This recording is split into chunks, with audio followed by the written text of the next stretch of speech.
Lemuel Gulliver's final voyage began much like his others, with a restless yearning for discovery. After setting sail on yet another expedition, his ship encountered treacherous weather and mutinous crew members, leaving him stranded once more. Washed ashore on an unfamiliar land, Gulliver had no way of knowing that this place would challenge his very identity and redefine his view of humanity. Upon exploring the island, Gulliver was struck by its unusual tranquility.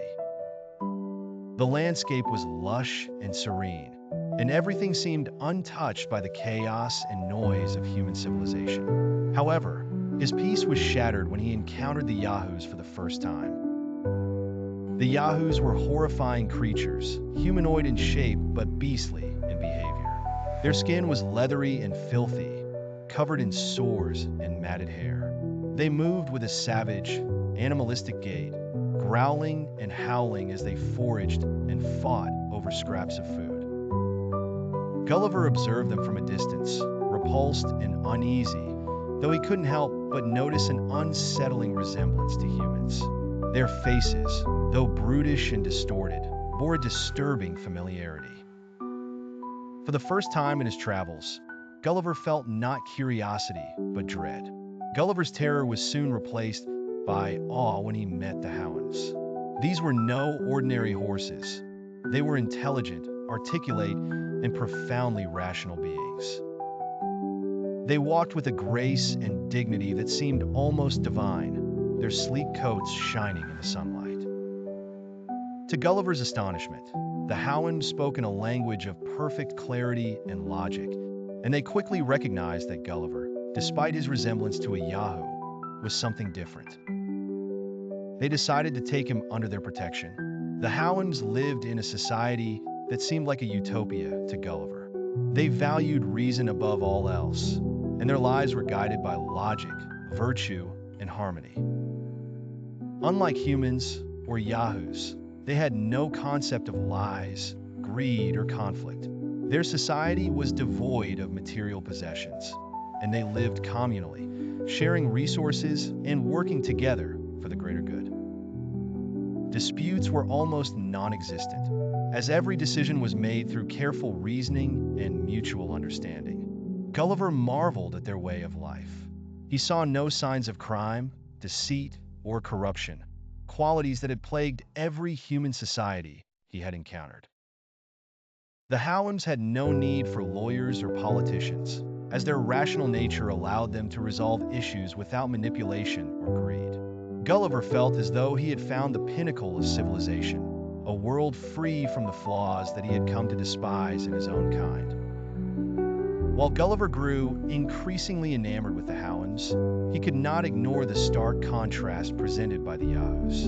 The Houyhnhnms treated the Yahoos as little more than wild animals, using them for labor, but keeping them at a distance due to their vile behavior.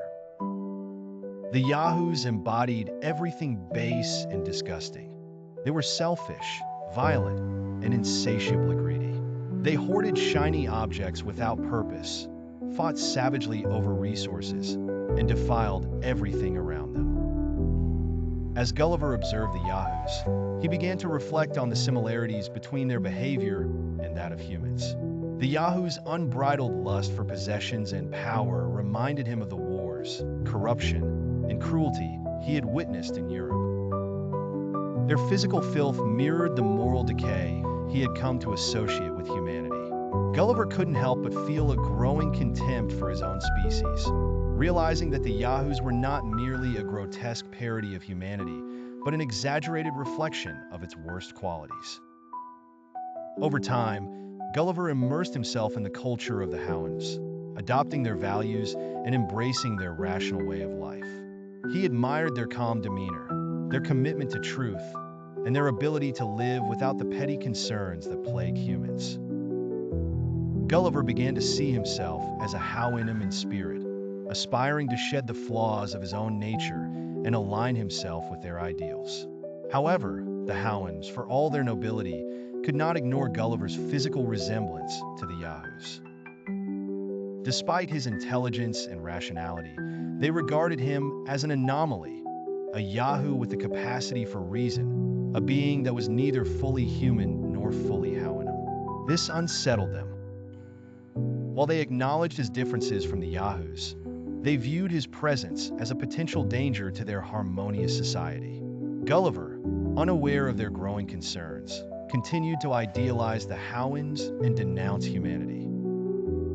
He spoke openly about the corruption and folly of humans, contrasting it with the purity and wisdom of the Houyhnhnms. But as his admiration deepened, so too did the Houyhnhnms' discomfort with his presence. After much deliberation, the Houyhnhnms came to a painful conclusion. Gulliver could not remain among them.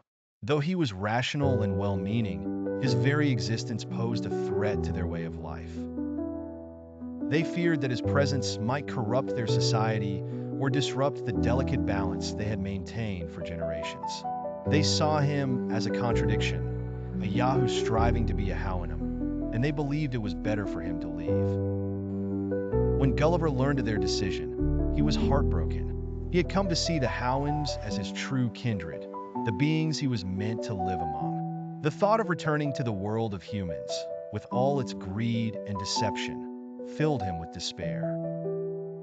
Yet he could not argue with the Houyhnhnms' reasoning. Their logic was unassailable, even if it condemned him to exile. The Houyhnhnms provided Gulliver with a boat and supplies, allowing him to depart in safety. As he sailed away, he looked back at the land of the Houyhnhnms with a sense of profound loss. He knew he would never find a society as pure and virtuous as theirs. Upon his return to human society, Gulliver found himself unable to readjust. The sights and sounds of the city, the petty arguments and selfish behaviors of its inhabitants, filled him with disgust. Even his own family seemed alien to him, their flaws magnified by his memories of the Houyhnhnms' perfection. Gulliver withdrew from society, preferring the company of horses, whose simplicity and grace reminded him of his lost companions.